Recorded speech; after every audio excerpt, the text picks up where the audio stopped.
Iran কখনোই ধ্বংস হবে না। ইসরায়েল এবং আমেরিকার আক্রমণে সর্বোচ্চ হলে ইরানের কিছু ক্ষয়ক্ষতি হবে, তবে ইরানের অস্তিত্ব বিলীন করে দেওয়া কখনোই সম্ভব নয়। আসসালামু আলাইকুম।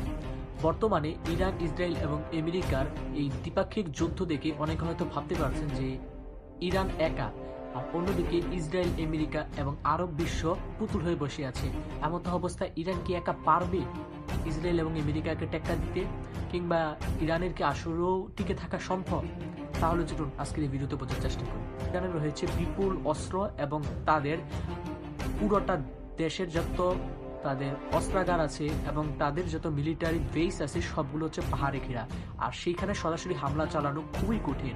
ইরানে যতক্ষণ পর্যন্ত না আমেরিকা ট্রুপস পাঠাচ্ছে ততক্ষণ পর্যন্ত ইরানকে কন্ট্রোল নেওয়া সম্ভব না। আর ইরানের ক্ষেত্রে হবে এটা অস্তিত্ব রক্ষা করার লড়াই, আর আমেরিকার ক্ষেত্রে মূলত যুদ্ধটা হবে প্রফেশনালিজম মেনটেন করা।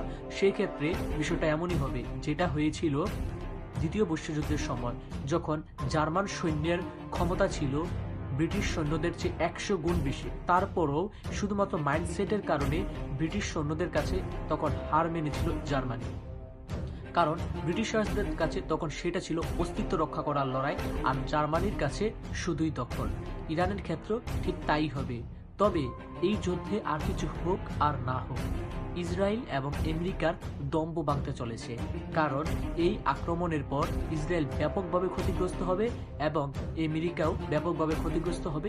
আমেরিকার মধ্যকার জনগণ আমেরিকার বিরুদ্ধে এক টাইম আন্দোলন করা শুরু করে দেবে, কেন তারা ইসরায়েলকে সমর্থন জানাচ্ছে, তার ফলে তারা নিজেরাও ক্ষতিগ্রস্ত হচ্ছে।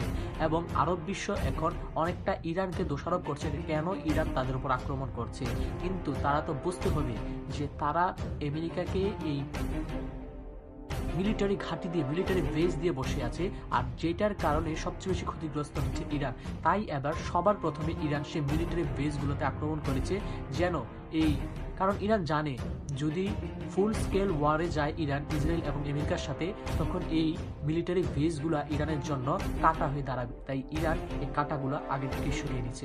আপনার কি মনে হয় এই যুদ্ধ কতটুকু দীর্ঘায়িত হতে পারে? কিছু কমেন্টে জানাতে ভুলবেন না। আর ভিডিওটি ভালো লেগে থাকলে ভিডিওটিতে লাইক দিয়ে পেজটি ফলো করে দিন। আসসালামু আলাইকুম।